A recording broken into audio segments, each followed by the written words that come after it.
के जग में प्रकाश हो रहा है और पर नारी घर में लाने से घर का विनाश, ये उपदेश दिया था। लेकिन रावण ने कहा, अरे मामा तू क्या कर रहा है, मुझे ज्ञान दे रहा है। तलवार खींची और कहा सीता को हरने से पहले तुझे यमपुरी पहुंचा देता हूं। तो ये तलवार देखी तो जैसे सुखा, अब तो मरना मेरा निश्चित। मारी समझ गया, एक और जाऊं तो कुआं, इधर गिरूं तो खाई है, और दोनों तरफ से मेरी मौत आई है, बच नहीं सकते। यही सोचकर मौन हुआ, यही सोच चुप हो गया मारी, यही सोचकर मौन हुआ, मृग बनने को तैयार हुआ। अब होता है भाई सदैव जिसलिए राम अवतार हुआ, तैयार हो। तो हमें दोस्त ऐसा देखना चाहिए, चाहे इस मोहल्ले का चाहे उस मोहल्ले का, जो हमारे विचार मिल सके। वहीं आ जाइए, दो मित्र थे आपस में, कौन कौन, हंस और कौवा। दोनों बहुत प्रिय मित्र, एक साथ उड़ना, एक साथ भोजन, एक साथ विश्राम, एक साथ स्नान करना, दोनों बहुत प्रिय मित्र थे। दोनों इतनी घनिष्ठ मित्र हो गए थे कि कहीं जा रहे हैं तो साथ साथ उड़ के जा रहे, कौवा और हंस। एक बार ऐसा हुआ कि हंसों की दावत हुई, तो उस हंस का भी निमंत्रण आया जो कौवे का मित्र था उस मोहल्ले से। मान लो आपके परिवार के कोई आगरा से मथुरा में रहते, तो आप कोई कार्यक्रम करेंगे तो मथुरा निमंत्रण भेजेंगे। तो वो हंस था कौवे का जो मित्र, जब हंसों की दावत हुई तो हंस का भी निमंत्रण आया। तो उसने अपने मित्र कौवे से कहा, भैया आज तुम भी चलो मेरे साथ, तुमको भी अपना भोजन करा के लाते हैं। कौवे ने कहा, भैया हमारे भाग्य में तुम्हारा भोजन कहाँ है, कि कौवा खाता गंदगी और हंस खाते हैं, क्या खाते हैं, मोती। हमारे भाग्य में, हमारी किस्मत में कहाँ है। ये बात सुनी तो तुरंत ही हंस ने कहा, भैया धीरज धर्म मित्र और नारी आफतकाल परख्यु चारी। धीरज धर्म मित्र और नारी, नारी और मित्र का ये कर्तव्य है, आफतकाल परख्यु चारी। हर दुख और सुख में जो साथ दे उसी को पत्नी कहते हैं और उसी को मित्र कहते हैं। कैसा भी समय हो वो साथ ना छोड़े, वही पत्नी है और वही मित्र है। हम आपका साथ नहीं छोड़ेंगे, आप हमारे मित्र हो। कौवे ने कहा, तो बल्ले बल्ले ऐसा, आज तो मोती खाने को मिलेंगे। कि हाँ बिल्कुल मिलेंगे, चले क्या, चलो। दोनों चल दिए। जैसे ये गेस्ट हाउस का गेट है, ऐसे हंसों ने गेट बना रखा था, चारों तरफ से लकड़ियों से ग्राउंड बना लिया था, और उस गेट पर एक बड़े बूढ़े हंस महाराज बैठे थे, ये देखने के लिए कि अंदर कोई दूसरा पक्षी नहीं जाना चाहिए, केवल हंस ही अंदर जाए। उधर से निकलते हुए वह हंस और कौवा निकल के आए, तो वो बड़े बूढ़े हंस ने रोक लिया कौवे को कि भैया अंदर हंसों की दावत हो रही है, कौवा की एंट्री नहीं है। अब वो मित्र वहां बोल के आया कि हम तुम्हें भोजन कराएंगे। तो हंस ने कहा, अरे चाचा, उस हंस से, अपने बड़े बूढ़े हंस से कहा, चाचा तुम क्या बात करते हो, इसे अंदर आने दो, ये हंस है। हंस है, दिखाई नहीं दे रहा तुम, ये कौवा है, काला है, छोटा है। कि नहीं नहीं चाचा, ये मध्य प्रदेश के दतिया वन में धूप में बैठा बैठा तक 40 साल तक तपस्या करता रहा, तो धूप की वजह से काला पड़ गया, बेचारा धूप के प्रेशर से छोटा रह गया। हंस ही है ये कौवा नहीं है। उन्होंने कहा, अरे तपस्या की है तो अंदर ले जाओ। अब वहां से तो एंट्री हो गई, अंदर आ गया। तो गेस्ट हाउस की तो नहीं पता, लेकिन प्रेमपुरा धाम सरकार की हमें पता है कि पंगत आज भी जमीन पे पट्टी बिछा के प्रसाद खाने को मिलता है। तो भैया लाइन से सबको बैठा दिया गया पंगत में, सारे हंस बैठे हुए, तो वो कौवा भी बगल में अपने मित्र के पास बैठा था। इधर उधर के पड़ोसी कह रहे थे, अरे भैया तुम किसे लेके आए हो, ये कौवे को ले आए। परोसने वाले मोती परोस रहे थे, सबके पास परोस गया।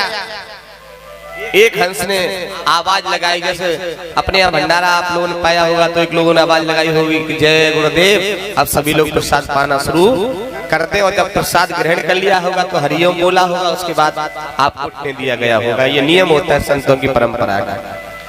तो ये आवाज लगा दी, भैया प्रसाद शुरू करो। आपने देखा होगा कि कौवा कुछ खाता है तो बिखेर बिखेर के, अमरूद भी खाएगा तो पहले चोंच से पूरा बिखेर देगा, फिर वो खा लेगा। कौवा को जो मोती परोसे गए थे, कौवा ने वो चोंच से सब बिखेर दिए।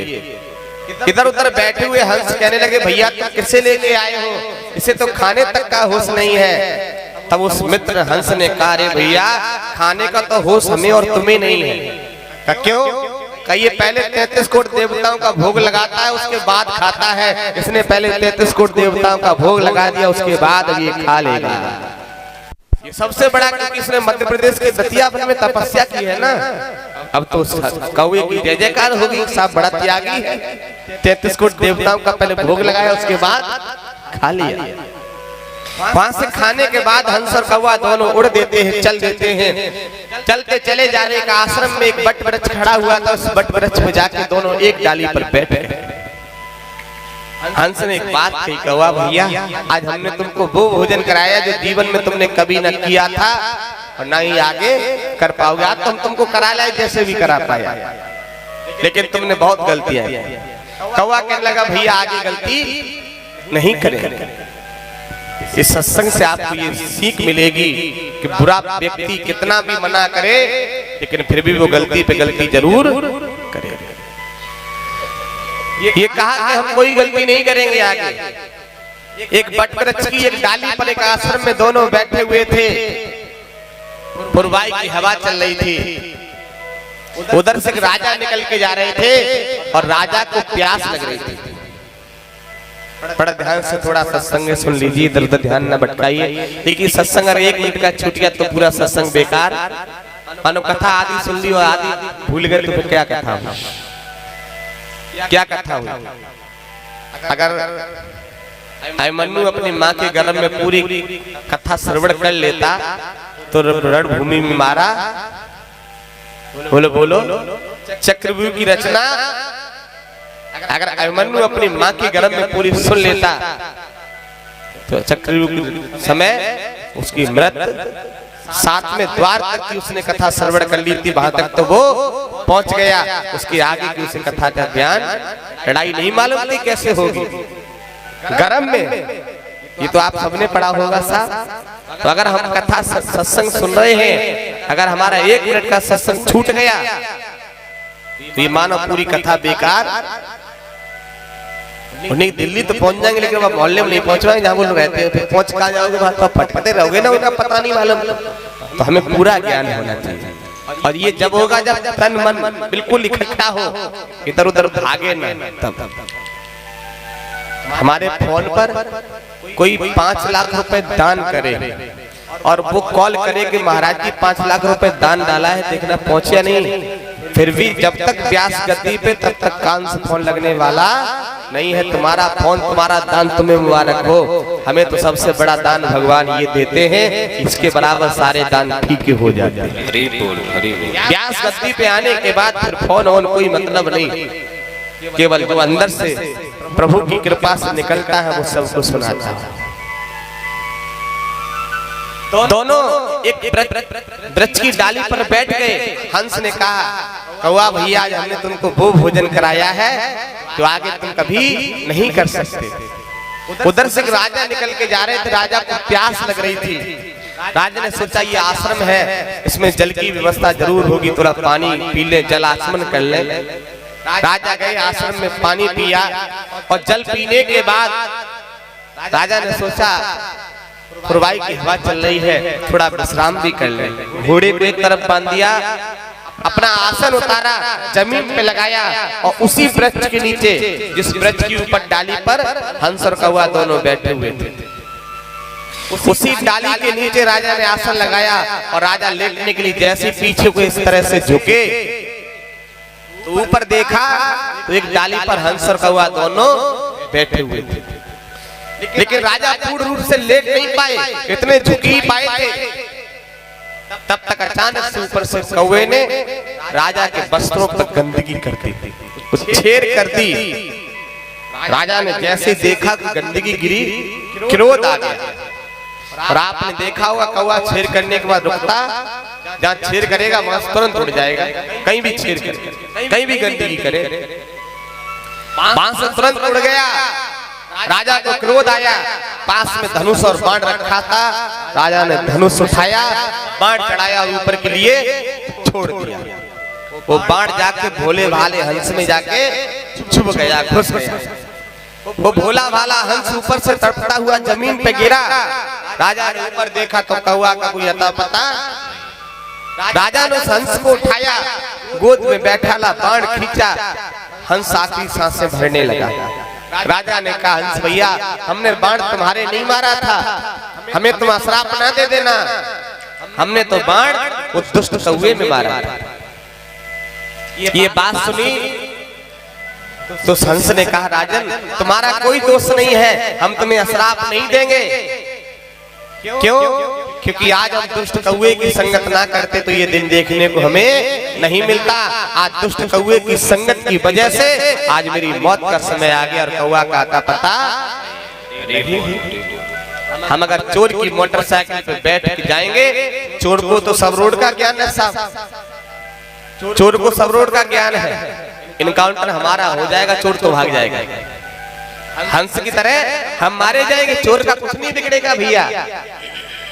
इसलिए कहा है कि बुरे की संगत देना विधाता और इससे भला न रखा।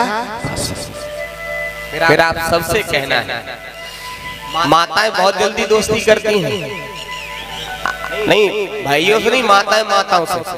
वो दीदी देख लो, दीदी दीदी कहने लायक है या नहीं है? अब दीदी की 15 जीजाजी है और तुम अकेली पतिव्रता नारी हो, और दीदी के संग मोहल्ला में जाओगे तो तुम भी बदनाम। बुरा मत मानना, मैं जो बोल रहा हूँ समझ लेना कि जिनको दीदी बनाया उनके 15 खसम है साहब। अब तो खुल के कह दिया, तो पहले देख लो कि ये दीदी बनाने लायक है, ये कैरेक्टर की अच्छी है, तो दीदी बनाएंगे ना। हम सबसे बड़ी दीदी राधा रानी को मान लेंगे, भैया मानेंगे तो कन्हैया जी को मान लेंगे। इनसे बड़ो कोई दुनिया में ना है, ऐसी दीदी बनाना ही बेकार है। आप अपनी जगह ठीक हो, लेकिन जिसको दीदी माने उसके साथ शॉपिंग करने जाओगी, क्योंकि वो तो मोहल्ले मोहल्ले में बदनाम है। अगर किसी पे कीचड़ फेंका जाएगा तो छींटा आप पर भी। मेरी बात गलत हो भैया, बताओ? इसलिए मित्र हमेशा बनाओ। तो हंस अगर हो तो हंसी ढूंढो, कौवा के चक्कर में मत पड़ जाना। ये कथा इसलिए मैंने आपको सुनाई, हंस बनो, कौवा के चक्कर में ना पड़ो। मैं तो चेहरा पढ़ के बता देता हूँ कि तुम कितने हो। ये गुरु कृपा है, बस फर्क इतना है पर्चा नहीं बनाता हूँ ना, फिर चक्कर में पड़ जाता हूँ। पहले ही बता देता हूँ, कोई ज्यादा करता तो हम बता देते, तुमने इतने काम करे, इतनी ये करें, तुम पे इतने वे, तुम लड़की रखते हो, तुम लड़का रखता, तो कई लड़का लड़की हमसे मिलन में आता डरते मैं। बाबा जी फुल पट्टी खोल देंगे, कहीं ना कहीं मोड़ मिल जाता, भगवान की ऐसी कृपा पे कहीं ना कहीं मिल फिर जाता। इधर उधर जैसे हमने बुलाया फंस के, इसीलिए नहीं आती। कई माता इसलिए नहीं आती कहती महाराज जी माइक से बोल देंगे। जब हमारा रुपया अच्छा होगा बीच बाजार में चलेगा, जब हमारे रुपया में दाग लगा होगा तो हमें वो रात में चलाना पड़ेगा, दिन में चला नहीं पाएंगे हम उसे। जब हम अपनी जगह अच्छे होंगे ना तो महाराज जी माइक से बोलेंगे तो हमारे लिए दुआ बोलेंगे, कभी हमारे लिए गलत नहीं बोलने वाले। महाराज जी को कर्तव्य सा गंदगी को हटाना, इसीलिए आए हैं हम। आपसे क्या कहा, कल मैंने माइक से कहा था कि यहाँ भंडारे का प्रसाद पाना, लेकिन किसी तरह से कोई व्यक्ति हमारे पीछे, हम यहाँ से चले जाएं शाम को रुकने के लिए, तो कोई कहे कि 700 रुपया दान करो, मना कर देना। महाराज जी मना करके भंडारा दोबारा चकाचक दोनों टाइम पाओ। लेकिन क्योंकि हम तुमसे कुछ ठगने नहीं आए साहब, सीधी सी बात है।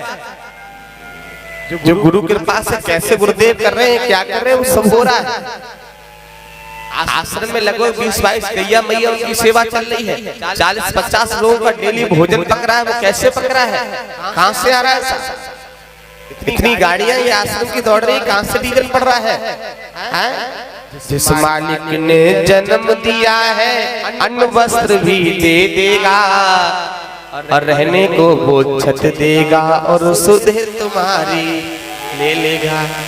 जिस मालिक ने तुम्हें अन्न वस्त्र दिया है ना, और वो तुम्हें